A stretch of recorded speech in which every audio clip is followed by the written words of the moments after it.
I decided to prepare this presentation because I felt, I'd been to prison and I came back and, I've started this climate emergency centre in Abingdon, and I just felt like I had to somehow be transparent in what I have done, because I felt it's really important that people who know me and who know that I'm doing all these different things, that they understand that I'm doing it as an individual, as me, Michelle Charlesworth, and not as anything else, and not representing anything else. So I thought I would create the space where people who might be interested in hearing my story could hear it, and then we could have a conversation. So this is what it is. Thank you so very much for being here, all of you. I really appreciate that you are interested, because as some of us know, those of us that are out there on the front line, many of us have been silenced in our families and in our friends. It's not something people like to talk about, and it is a difficult conversation to have. But I wanted to open this up and enable a conversation. So thank you so much for being here, because without you, I'd be speaking to myself. Okay, so I've explained about One Planet Abingdon Climate Emergency Centre, and this is about adaptation. The One Planet Abingdon. This is about the community where I live, where I believe, I believe that there's a climate emergency. I believe the science, and so I'm responding to that. And the way I'm responding to that is by activism, but I'm also responding to it in so far as wanting to be a part of a community where I'm doing my bit so that when things get really tough, the community I'm living in is a resilient community, a community where we share and we love one another and we help one another. A little bit like when the pandemic happened and everyone got together and did their bit. That is the vision for the Climate Emergency Centre. So yes, I have a lot of expectation of the people of Abingdon, and it is a lot of hard work, the Climate Emergency Centre. However, it is not them that I'm representing today. I'm representing me, and every time I go out there, I'm representing me. So thank you to the CEC for sharing the advert on the website. So how did I get to this place? It's a bit of a long story, so I'm going to check my notes just so that, because as you can tell, I'm a little bit nervous. So I was born in South Africa, and it was only when I started working that I began to understand that I had been lied to, that my life, which albeit not privileged, was comfortable and easy. The realization that this life I enjoyed was at the expense of those who had a different color to mine. I felt ashamed that I had not been more curious to ask, why were we the only white children in the classroom? Why did we have special benches that we could sit on? How come those buses had whites only written on the front? I never questioned those things. And then when I started working, why were all the managers white? And then when Mandela was finally released in 1990, the feeling that we all experienced as the Rainbow Nation was unforgettable. I remember the joy of that day like it was yesterday, that feeling of freedom. I was feeling that freedom that Mandela must have felt. And then when I moved to England in 2000, my self-awareness and spirituality was developing, and I threw myself into working in the feminist world, working in domestic abuse support services and then homeless services. And the inequality, the injustice, this toxic system that we live in impacting people in such a way that this conveyor belt of broken lives eventually overwhelmed me. And I was on the verge of burnout before I was made redundant in early 2019. I appreciated the redundancy. I know there's a lot of people out there who, when they are made redundant, feel like there's no meaning, there's no purpose to their life. But I appreciated the redundancy. It gave me a break that I so desperately needed, and it enabled me to have some space to just be. And one day in April 2019, whilst I was sitting on the sofa watching Sky News, I saw the rebellion unfolding in London. And it was like everything had stopped. And all I could see and hear were the beautiful protesters singing and moving in a way that just captured me like I'd never been captured before. I felt it in my body. I felt it like almost like a primal kind of feeling of, I know the sound. It was quite surreal, and I had tears running down my cheeks, and I felt like I'd been touched in my soul, and that was a big deal. And so I thought, I've got to explore why I've had this reaction, and I went and read up about the climate emergency and Extinction Rebellion. What is this? Because I'd never heard of it before. I'd never heard the words, honestly, never heard the words climate emergency before. And I'm an intelligent woman, I have babies, and, I've been working and never heard the word before. And I felt, when I realized the truth, I felt like once again I'd been lied to, that we're not being told the truth. And I just had to do something. I had no alternative but to act, and it was automatic. And I just got on and I started organizing. And people who know me know I can organize, and I just do. And I did.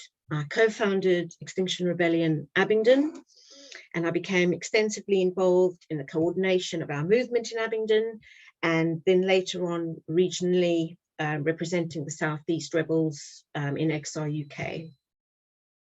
And around this time, I also was blessed with a grandson, Oscar, who was born in June 2019. And, looking at this tiny little baby, blood of mine,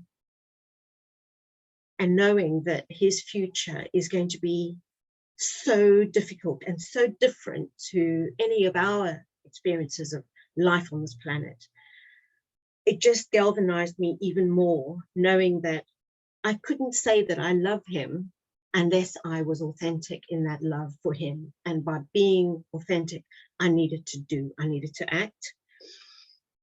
And so I did all I could. I protested, I marched, I became a Red Rebel.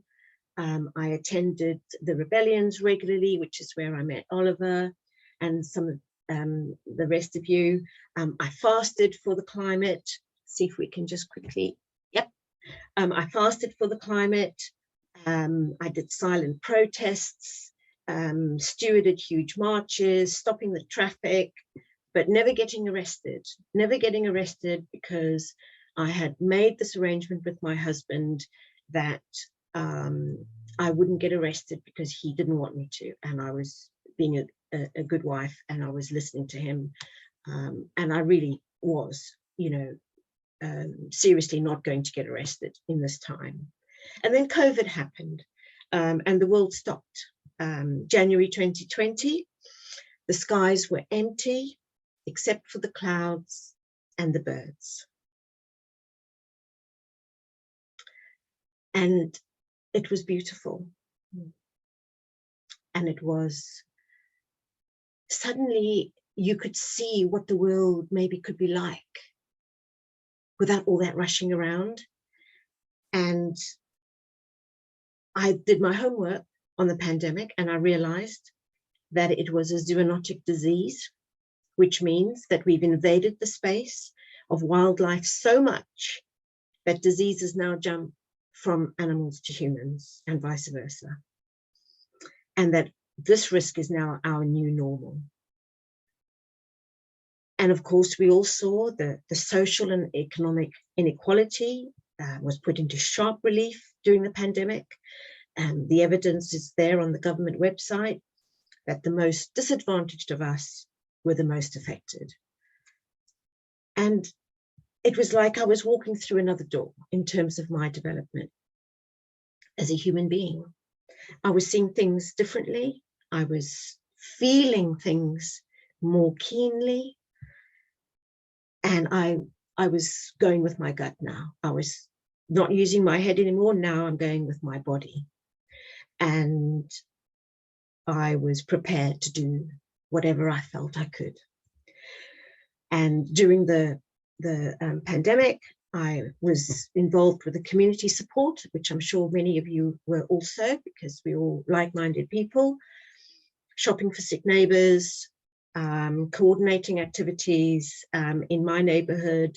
And I saw how people got together quickly and effectively when they understood the science, the risk, the truth. We were having regular briefings on the telly, and we all knew what the situation was, and we all knew what we had to do for ourselves and for those most vulnerable. But in my head, whilst I'm doing all this good work, I'm thinking, where the people for the climate emergency?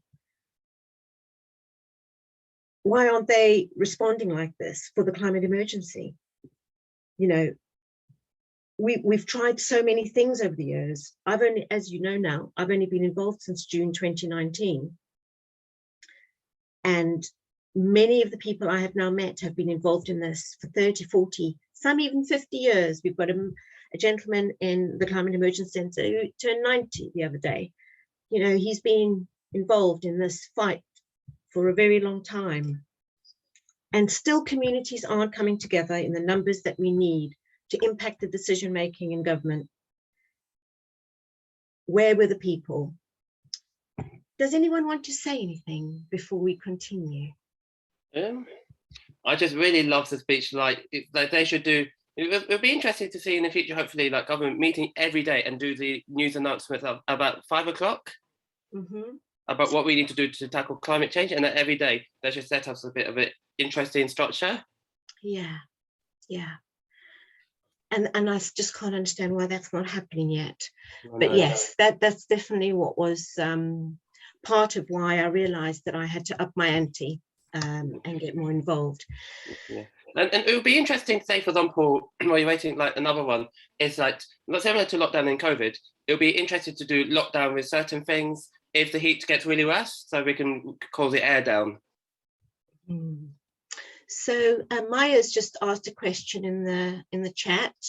Is anyone else able to screen share? Can you perhaps just check?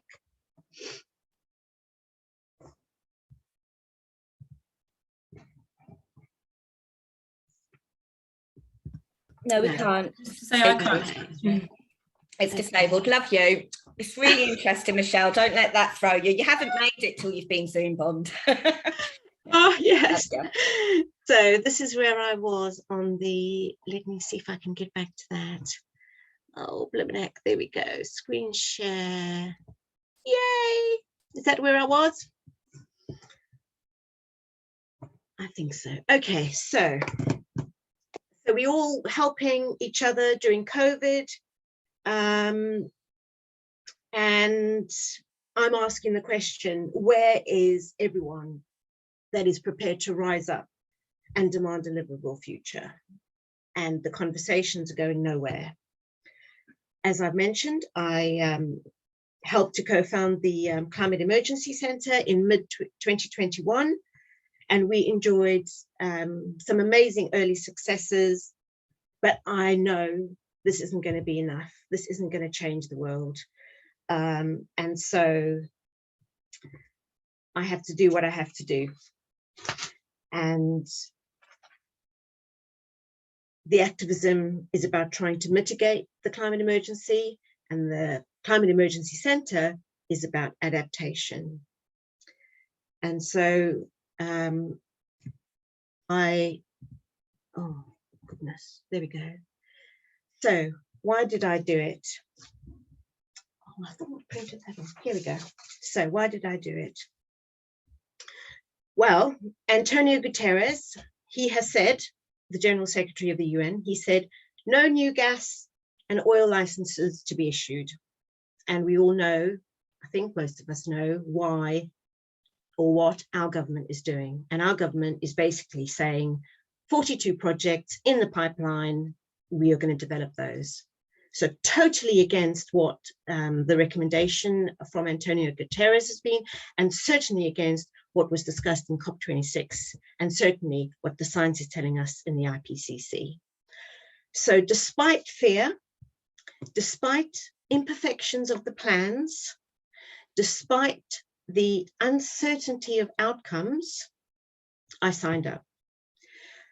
I signed up to insulate Britain and then just stop oil, knowing that it might not work, but hoping that thousands of us up and down the country and around the world would break through our fear barriers and create a community and a culture of civil resistance. That's huge, isn't it? You know, thousands of us across the country creating a community of civil resistance.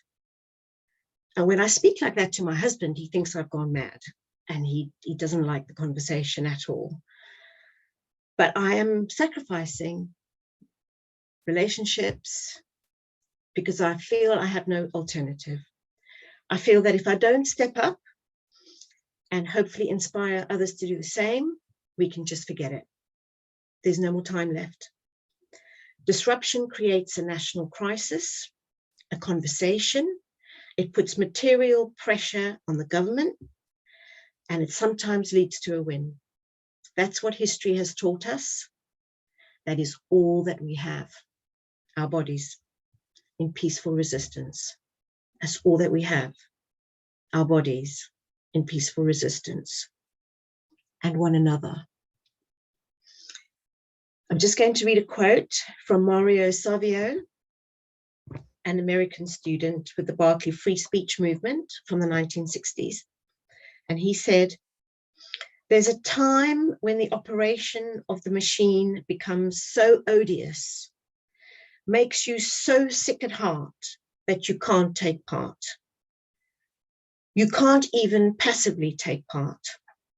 And you've got to put your bodies upon the gears and upon the wheels, upon the levers, upon all the apparatus, and you've got to make it stop. And you've got to indicate to the people who run it, to the people who own it, that unless you're free, the machine will be prevented from working at all." So I'm using my body. 1.5 degrees is locked in. The path we're on gives us less than a 5% chance to meet 2 degrees, let alone 1.5. I couldn't do nothing. I'm doing what I can. I have this privilege and I'm using it. And I'm using it for good.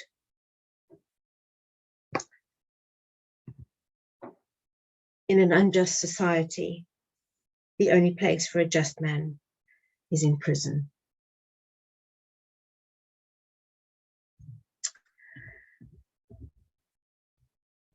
So, Foston Hall Women's Prison, 5th of May to the 1st of June. I was there. I wrote on the wall.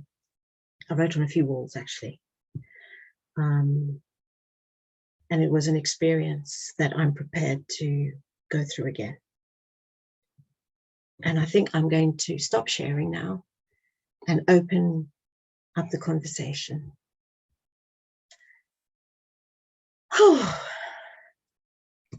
So, does anyone have a question or a comment while I breathe?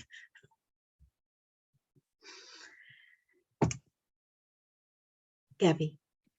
Yeah, I guess I'm interested to know, because what was it actually like in prison?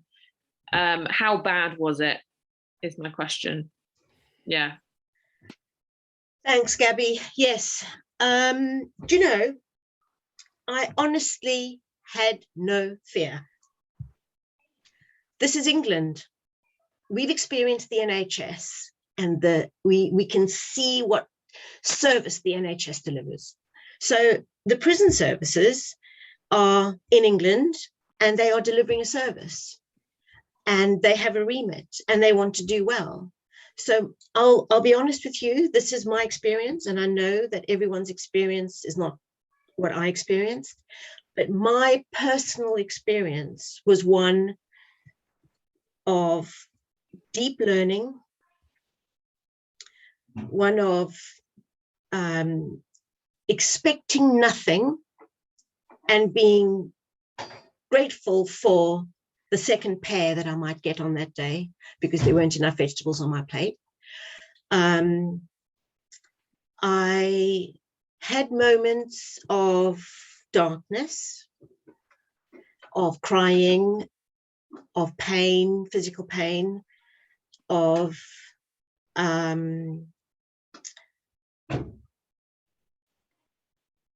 I don't think I had feelings of loneliness. I didn't feel alone. I went deep into myself.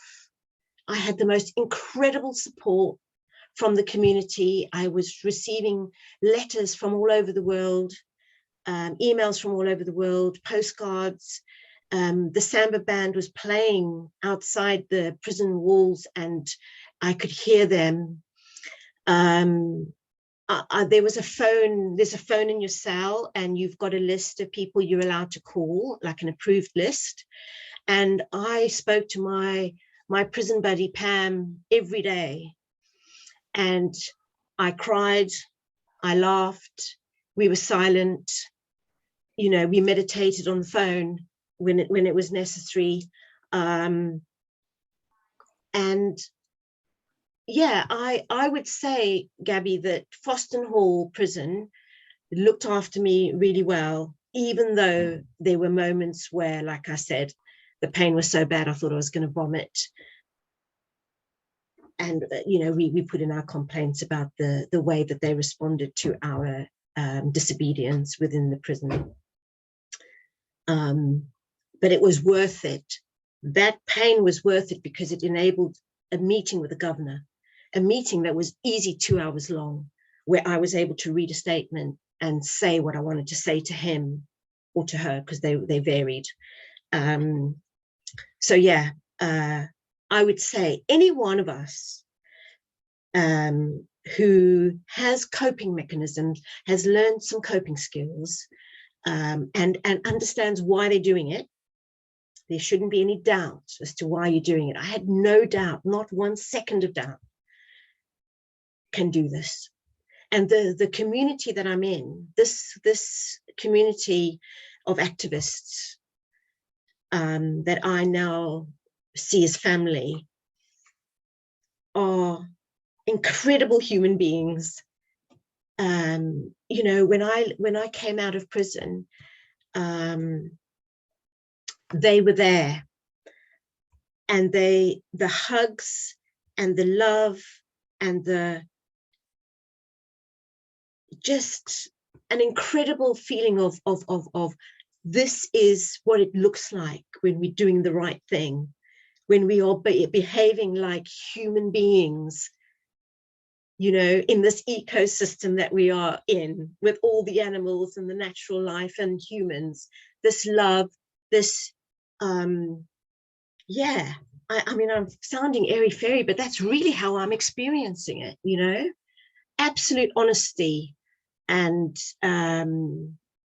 being able to be you with all your foibles and your fears and your whatevers. You can just be you. And I didn't realize what I'd achieved, actually, because I'm realizing every day that goes by now, I'm realizing when I tell people who don't know me what I've done, they always say thank you.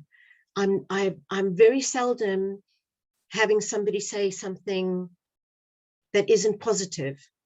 It doesn't mean they're going to do it. They don't necessarily agree with it, they say, but they thank me, which is really interesting. So yeah, sorry, I answered that rather lengthy, Gabby, but thank you for your question. Anyone else have a question? Yes, Rajan?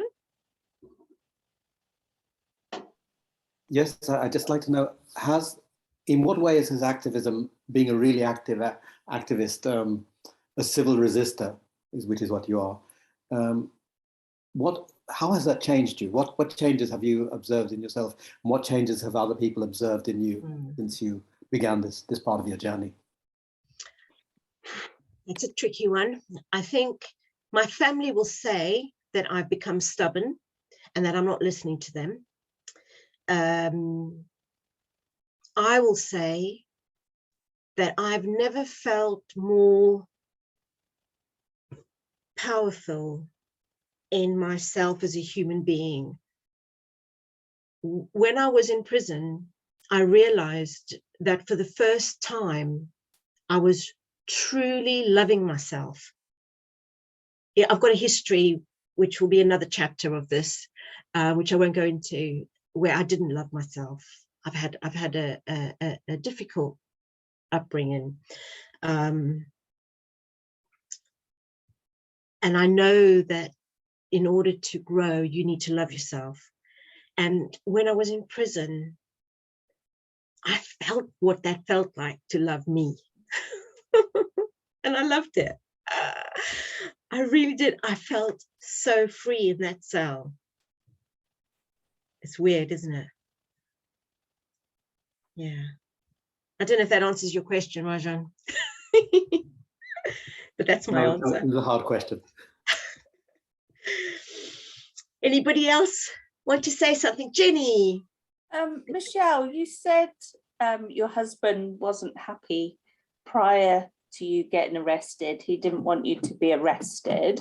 Don't answer if it's too personal, but has it caused problems? How are your children feeling about this whole thing? You say you're being more stubborn,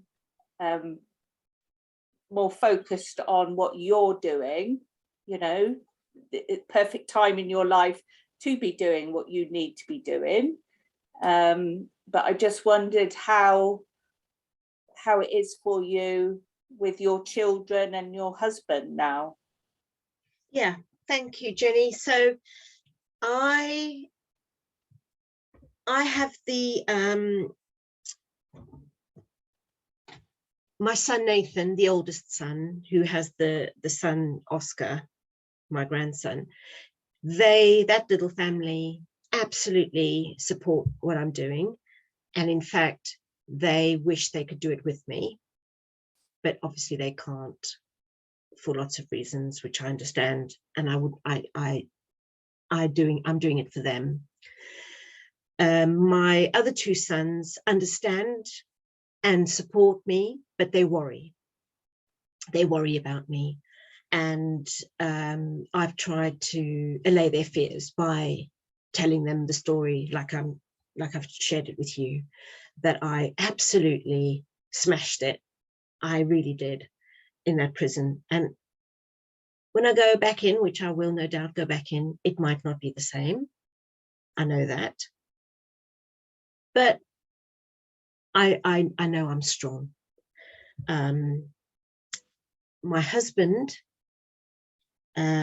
he has now accepted that I'm an activist, and he's accepted that I'm making decisions for me, and he's accepted that I won't stop until I feel like I can't do anymore. And that's loads. That's in terms, huge. yeah. So he knows that I'm preparing to go back for another campaign. And I've given him time to think about that, because it's not going to be tomorrow, which is what I used to do. I just would tell him the day before, I'm going to see you in a month, because we just couldn't talk about it. You know, there was silence in the house. I couldn't talk to him about it. But now I've been able to say to him, you know, we're planning again and we're going again, and I've signed up. So I might be in prison for whatever month, and he's accepted that. That's what I've chosen. I'm really pleased. Really pleased. Yeah. That's great.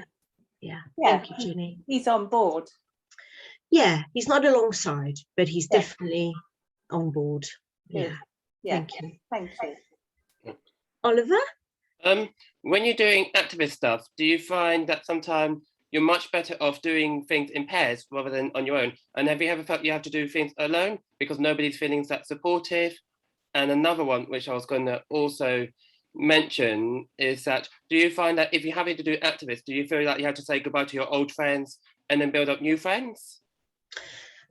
Oh, that's a lot of questions. Okay, so always good to work in pairs. We always buddy up. I like to buddy up every time I go out there, although that's not always possible. It depends what your role is on the day in terms of, you know, spicy or not. I have done things on my own, like the gluing on was me. Secreting that away. Out of the 14 of us, I was the only one in that moment that wanted to do gluing, so it was only me. So I felt alone in that. However, I was so determined that I was going to do it that it didn't matter. And then in the end, I did share it in front of the judge. So yeah, it was 2 of us that did it, albeit only I succeeded and therefore went to prison for it. And then with regard to friends, yeah, that's hard, because I have a lot of different groups of friends of old. So before I became an activist, and none of them except one is now involved in the CEC, in the Climate Emergency Centre. And that's not activism, that's, you know, what do you call that? Being a volunteer in a climate emergency centre. So standing up for the climate, but not getting arrested for the climate. So it's not disruptive. Not that that's, you know, lesser, but yeah, in terms of being an activist, nobody. But I have one friend who has come alongside and is doing more than her fair share in the Climate Emergency Centre. But no, nobody else. And when I'm with them, they don't like to talk about it. We go around, you know how friends are, you go around and everyone has a catch up of what you've been doing in your life. And yeah, I can't say much because it's always cut short. I can see the disengagement, which it took me a while actually to come to terms with. But there's hope. They're still my friends. Yeah, I've not shoved it down their throat. So hopefully in time they'll feel the tug, the pull like I did. Thanks, Oliver. Amy?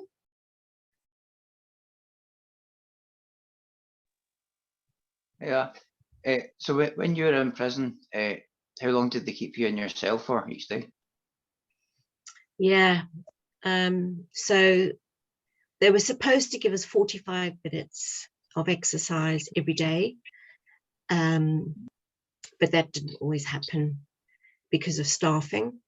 So there were a couple of days, not many to be fair, of the 28 days that I was in prison, I would say maybe 3 days of the 28, we didn't get to go out because they didn't have enough staff. And one day I was in social isolation, but I was given a half an hour exercise when I was in isolation. And that experience was,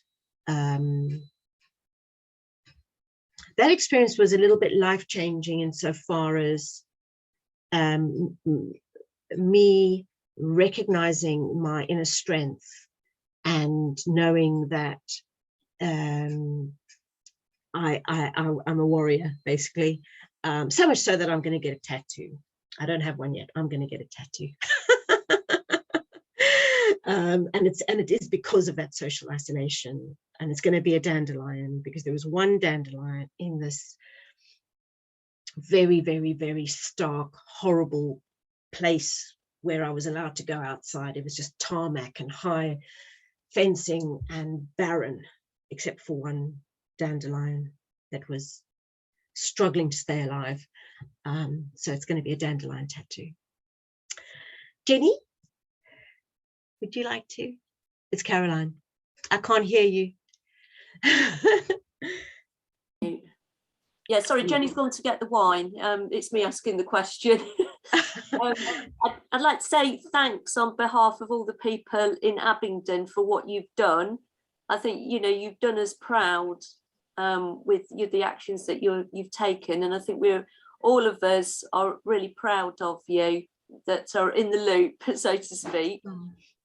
In light of the fact that Bojo's just been kicked out and the scales have fallen from people's eyes, I think, to a large extent about the morals of the ruling rich classes.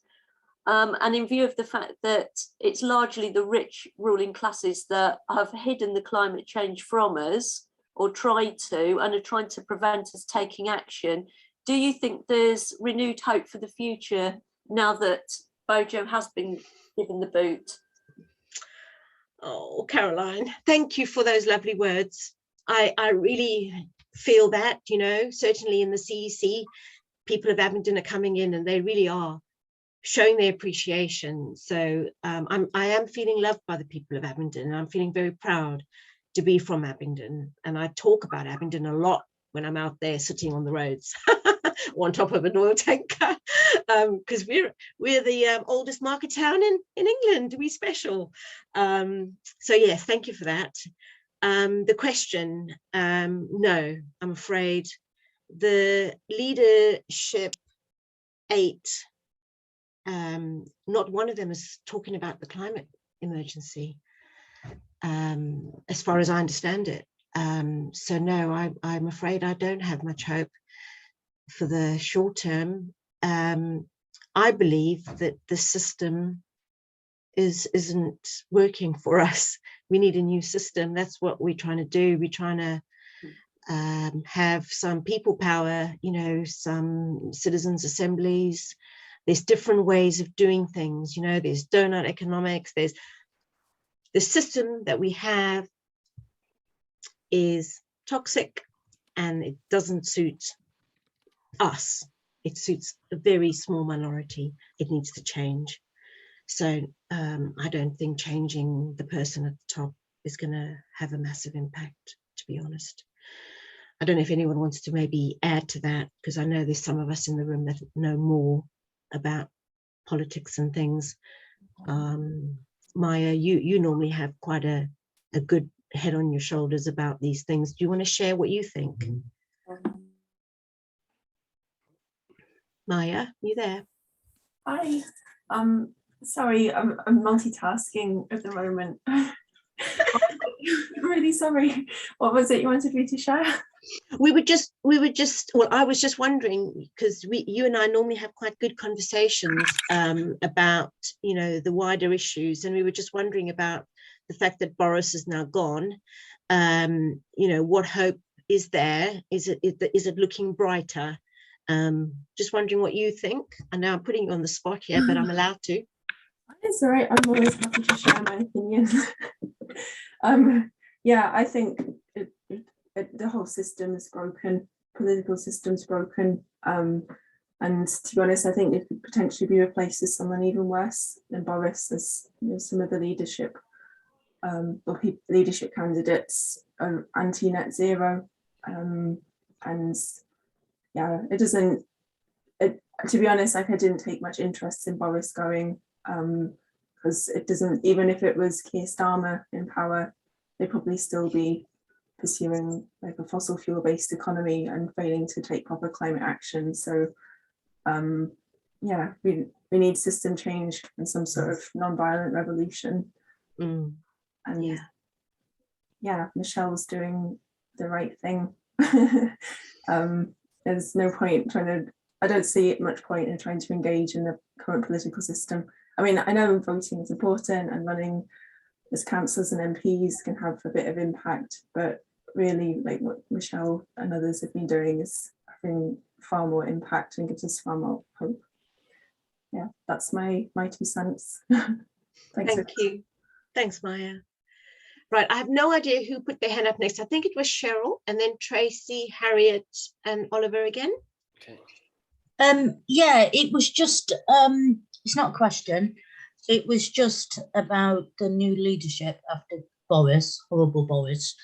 When I saw on the news, Channel 4 News, an MP had said about people going forward, they're actually going to back fracking because it's 10 more years of fossil fuels that we can go into, and also giving money to nuclear power, which are 2 things I'm against, and they have reduced how much funding they give to renewable energy.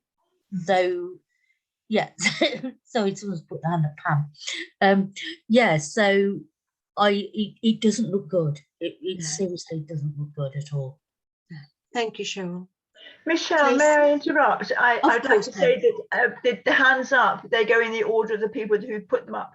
So the next person is Oliver, then Harriet, then Tracy, then Amy. Oh, thank you, Pam. Thank you. So go on then, Oliver. Another question I thought I might wanted to ask. I'll keep it short as possible. With the climate change project, are there any high chance of experiencing ageism in part of the project? Like, if there's like, say for example, I know in a society, I know it shouldn't be that way, but say for example, if somebody like where there's like more people who are a little bit 30 or older and stuff, are there any experience of suffering through ageism in the project, from not in the group but from strangers? You're talking about in the Climate Emergency Centre? Yes.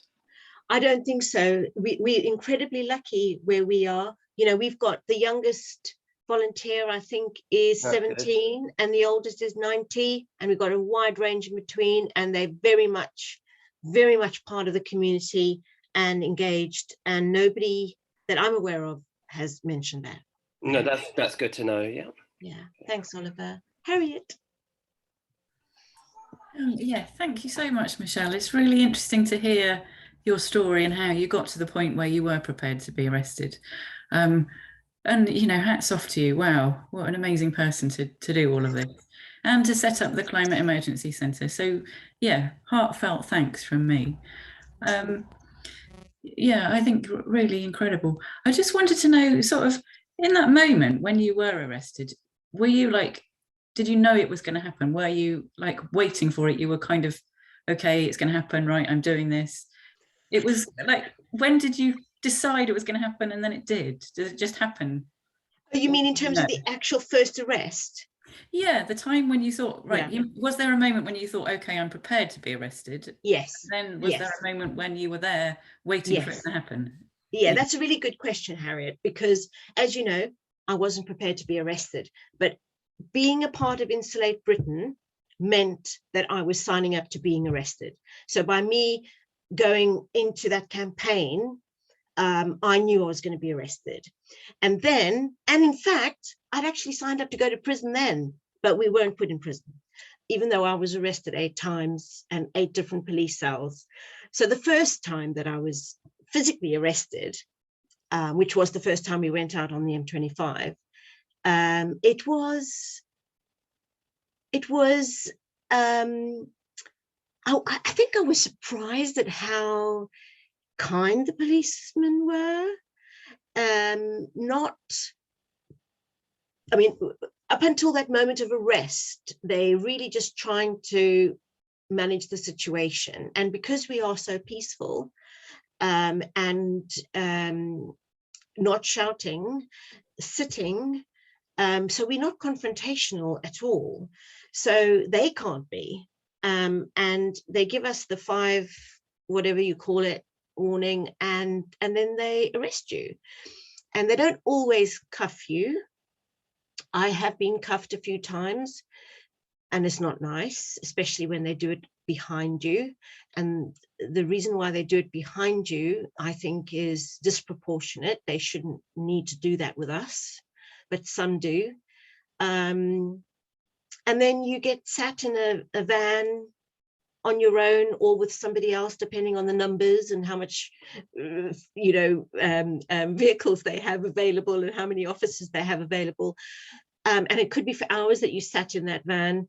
And then you get processed at the police station, and it's all very, like, I don't want to say you're getting booked into a hotel because that's minimizing it, but they are being kind most of the time, especially if you're complying. I mean, if you're not complying, then it's going to get more tricky. But I was always compliant. I wouldn't give my details until I got to the police station, and they would accept that. So they wouldn't know my name necessarily, because I chose not to give it to them. And of course, we go floppy, which means that they have to carry us, and they've been trained to carry us properly so that they don't hurt us. And that isn't always the case. They don't always do it properly. I know I've witnessed Gabby, for example, has been hurt. I've been hurt when they've dragged us off. But we don't, I mean, it's tricky, isn't it, Gabby? Because we're putting ourselves in that position, so we know that we are testing their resolve. We're testing their systems massively, and sometimes they're not doing their job properly. And it's a fine line as to whether we're going to complain or not, or put in a complaint or not, because they shouldn't fail at their job. However, they're human. So I think it's an individual thing. Some of us have felt the need to put in a complaint, and rightfully so, but I've not yet done that because I haven't felt that. Like I said, I listen to my body, and if I feel like, no, I'm not going to bother with that, then I just don't. But yeah, it's very civilized, really. You know, remember, my frame of reference is South Africa. I grew up in South Africa, and I know what brutality looks like, because I saw it. I grew up in the apartheid era, and that's not anywhere what we're experiencing here. Yeah. Gabby, would you like to maybe balance that off? Because I know I'm painting a very pretty picture, and I know that that's not everyone's experience. Or in fact, Tracy, you too, because you've also been arrested and experienced stuff. Maybe Gabby and then Tracy, if you guys don't mind, we just share. Yeah, I'll be really quick. I was just going to say, in a weird way, you still win if they hurt you, because I think it feels worse to hurt someone than it does to be hurt. So physical pain, you get over it. But knowing that you've hurt someone, I think even if you put on a brave face, still hurts you, yeah. Which then means I'm hurting them, which then makes me not feel very, anyway, it's very confusing. But yeah, that's the only thing I would add. Thank you. And Tracy, you must have some stories you can share. Well, I struggle more watching friends of mine being hurt. It's all right if the policemen do it to me, I can take it. I struggle. And non-violence is so important, right? We hold to it in speech and our actions. And like you said, it's a hard balance. And I've stopped dyeing my hair, actually. Somebody said a thing's ageist. Well, our system is ageist and it's sexist, and I'm not afraid of using it for our advantage anymore, right? It's true. I'll tell you one quick story and then I've got a question. So we've done displays in the dock. I don't think people outside of these circles realise sometimes we get quite clinical about our choices. Like, I wanted to try a week in prison before I tried something that, did an action that could land me in there for ages.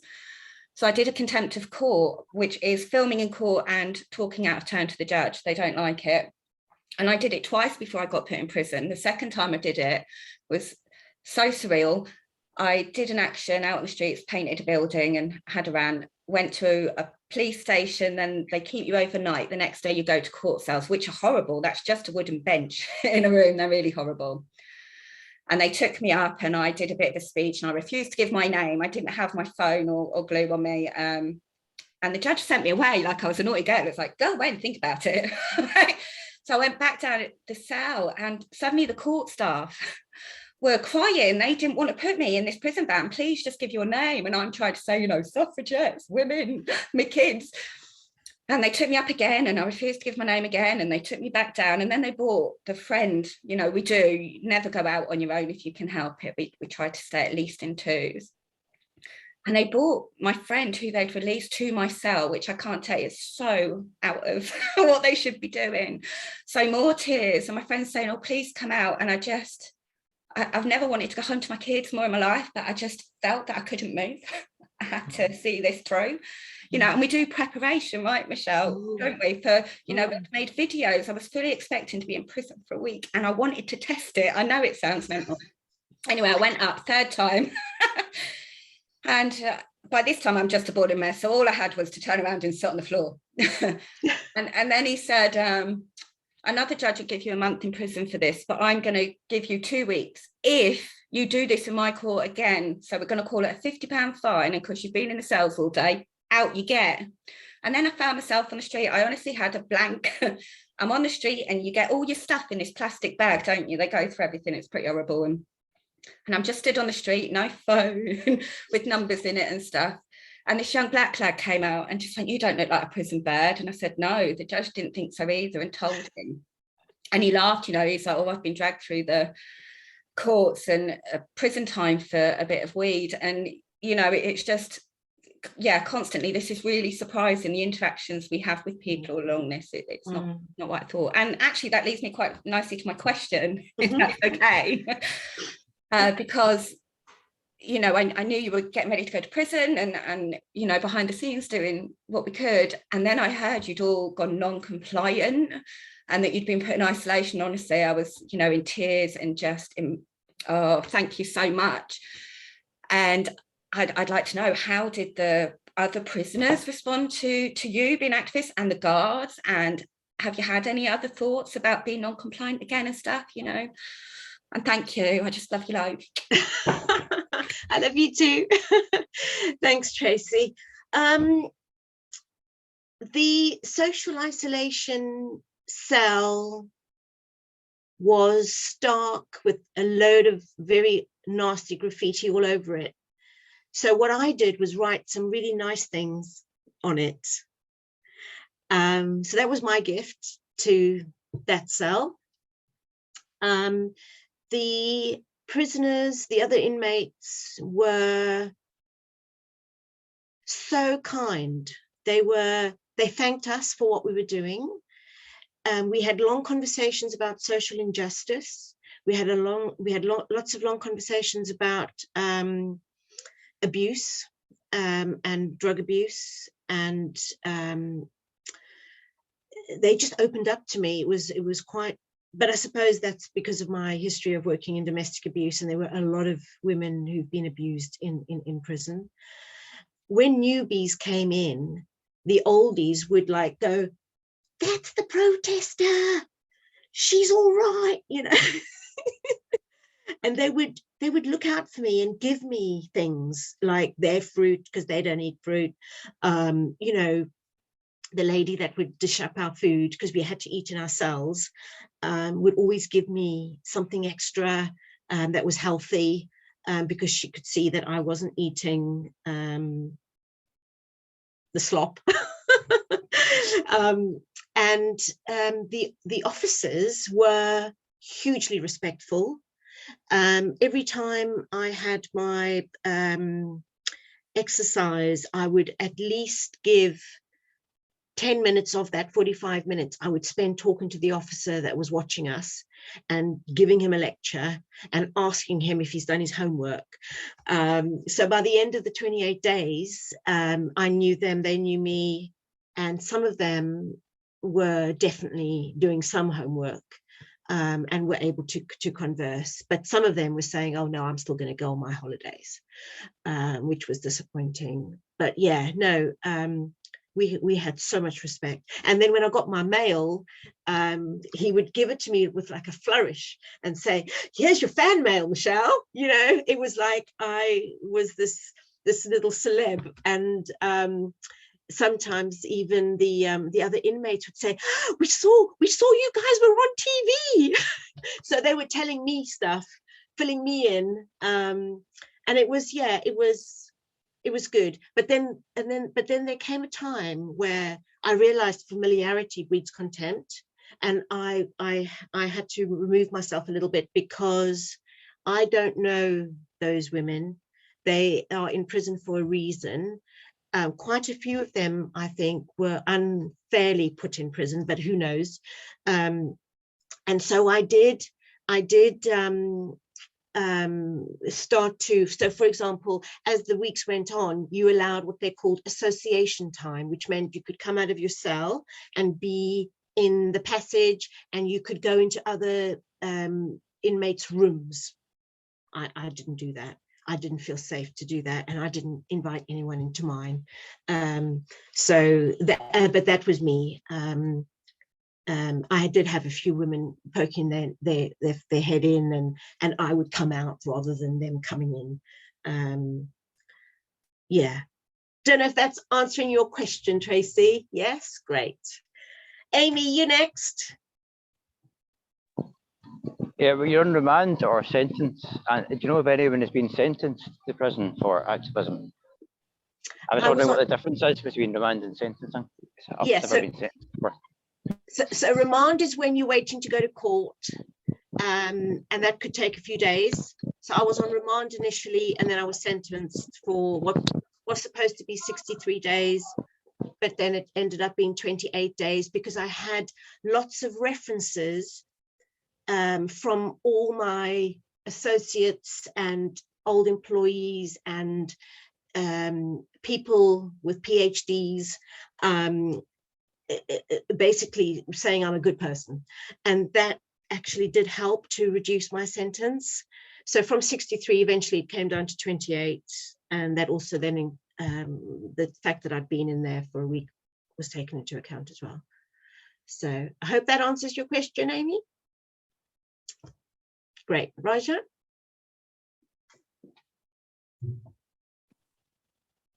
Yes, you came into contact with a lot of people with police, and then the people of the judiciary, and then the prison service and prisoners.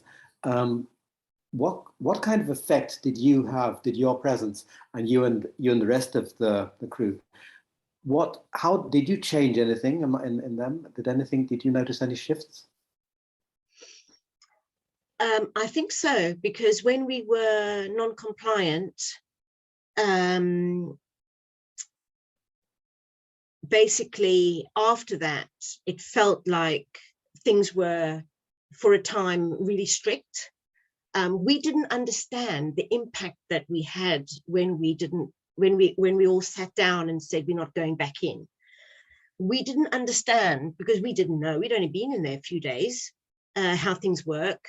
And the violent way that they hauled us back to the cells impacted the other inmates. They were all bashing on the windows, shouting, saying, stop doing that, because it looked horrific. Because when I was in my cell, I looked out the window and I could see what was going on with the others, because there was 8 of us. So it took them a while to bring us in. So that was an impact on them. And they spoke about that for a few days afterwards, the inmates, about how brutally we were treated. I think before that happened, the 8 of us had been meditating, doing our circle, doing what we do. And they were really curious, watching us, everyone. And coming in to ask what were we doing, but in a way that was, I want some of that. And when the samba band came and played a few times for me, the whole wing was like, yes, I want what Michelle's got, is what they were saying. You know, they could see the community, they could see the love. and they're not used to that. And so when I was left alone, quite a few women came to me and said, aren't you angry that you left alone, that your mates have all gone and you left here alone and you shouldn't be? And I hadn't even thought of that, you know. And I said, no, why would I be? I did what I did. And we've all got different roles. So they're out there now sharing the story. I'm in here sharing the story from inside. And there's going to be more of us. And there was 3 more that came a week or so later and joined me for a few days, which was nice. And then they also left. But it was fine. So yes, I don't know if that's answering your question, Rajan, but what I can say is every time I went in front of the governor and read my statement, I was preaching to them and telling them what to do and advising on One Planet Living framework and saying this is how you should be running your prison. So educating them. So who knows what impact that might have had, because they took a copy of my statement every time. And I also went to the church, to the chaplain, and shared my story there. And the chaplain did actually say to me afterwards that she really appreciated me demonstrating what openness looks like, how readily I told my story, because it inspired others then to try and do the same. And she said, normally it takes longer for that kind of level of intimacy to happen in a circle in like the Bible study group that we were in. So yeah, I think I had a little impact. But I said that was part of my preparation for prison. I said, when I go in there, I want to be a light. I want to shine a light on these people and warm their hearts in some way.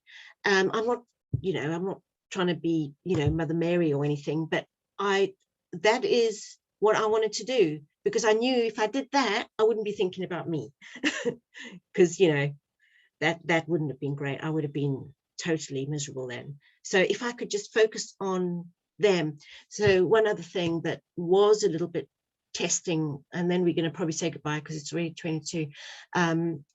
One thing that happened a few times was some inmates who were mentally unwell, in pain physically, and were distressed, and listening to that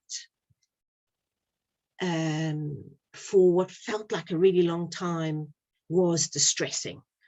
And so the way that I dealt with that was I would meditate and try to visualize this love going down the passage and like a cloak around whoever that person was. And I would never know who that person was, because, we'd line up for our meds in the morning, we'd line up for our meals. I don't know which one of them was the one in pain or crying. Don't know. So, I couldn't tell who that person might have been, and it could have been different people at different times.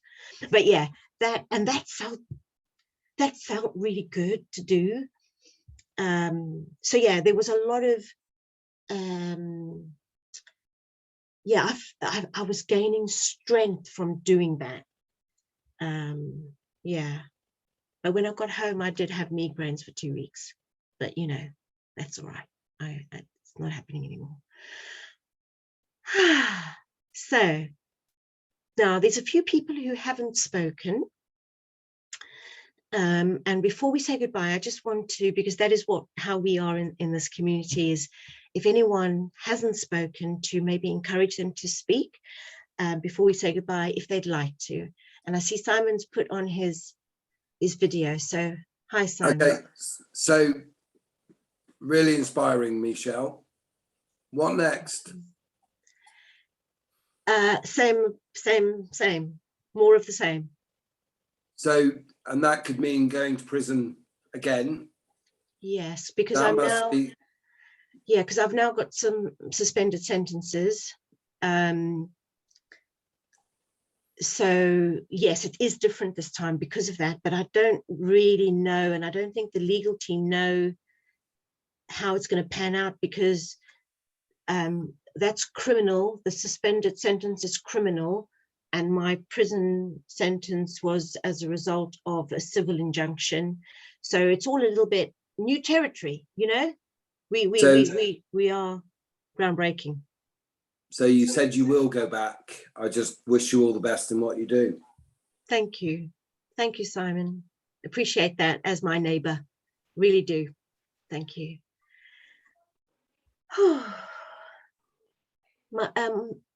Maya, you've spoken. Would you like to say something more?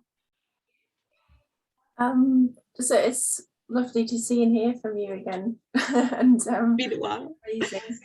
It's so inspiring what you did. And yeah, I know I'm really naughty with prison, like with Interstate Britain. I was like, yeah, I'll go on remand, but now I'm like, I've got too many other things to do. Like, I need to start making my schedule an excuse. But I don't know, maybe in November, because it's a public nuisance trial. And you know, but yeah, it's very inspiring, and I will go one day. And yeah. Well, we'll see each other on the streets anyway, won't we? Thank you so much, Michelle. It's been lovely. Thank you. Thanks, Maya. And we've got Ian and Marta who haven't spoken, and Caroline. Caroline, you've got your finger up. Go on then. I just wanted to say thank you. I read your, you sent an email out while you were still in prison, and I read it. And it reduced me to tears, because it was quite distressing. It was quite distressing. I've experienced you very differently this evening, so I'm very pleased to have joined you this evening. At the time, it felt like I couldn't do that, but I have agreed to go to prison now. I've said I'll join the 100 Club. So it's been helpful to hear what you've said. So thank you. Oh, that's wonderful. Welcome to the club, Caroline. I think I'm number 12. I'm number 32. Yes. Fantastic. Yes, Gabby. Sorry, I was also just gonna say thank you, obviously, and I don't think any of us know the impact that we have on other people, and the impact that you've had on me is significant, and it gives me a lot of strength. Oh, so bless you. Yeah, yeah. Oh, and yeah, and I mean, that's amazing, because you know the impact you've had on me, you know, massive. And Tracy, you know, being brave enough to go on to bloody national television, you know, and having to deal with those bastards, you know, that don't have a clue. Incredible respect. Oliver. The experience I have, which I nearly got arrested for, is that when I went on the exile in the Easter time, I was on the train with a team of people. We were giving out flyers, and we were putting up posters on the tube, you know, where the billboards are. And when it was really busy, I thought this would be a good time to give up so people can pay attention. So what we did is we went on a train and team, put up flyers. We nearly got arrested. Just about, because people felt, I don't know whether they were feeling oversensitive. Well, I mean, you know, the laws are changing, aren't they? They're becoming more and more draconian. I know. And, you know, we are going to have to up our courage in the face of this. And yeah, it's like if we did ever protest, I know I read something where the one thing that governments are really funny about, which was really sad, is like having, like if we were to protest outside care homes, outside schools because of safeguarding, or disabled homes for disabled people, then government can get really funny about those sort of places. Well, we're directing it at the oil industry, and yes, we would love for any of you here. Thanks, Caroline. For any of you here to do your homework now and just check out Just Stop Oil website and see what we're about. Yeah, and you know where I am.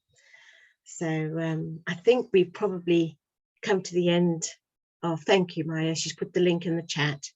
I think we've come to the end of this conversation, but it's the start. And, you know, if we want to do it again, just let us know and we can do it again. Because there's loads more, loads more stories to share.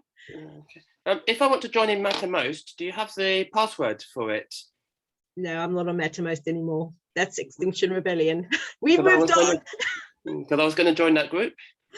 Yeah, you can ask maybe on one of your XR homepages in your area, Oliver. Thank you very much.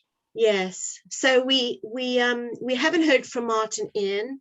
I'm not sure whether that's by choice, because we know not everyone wants to say anything. But if you would like to, now would be a good time before we say good night.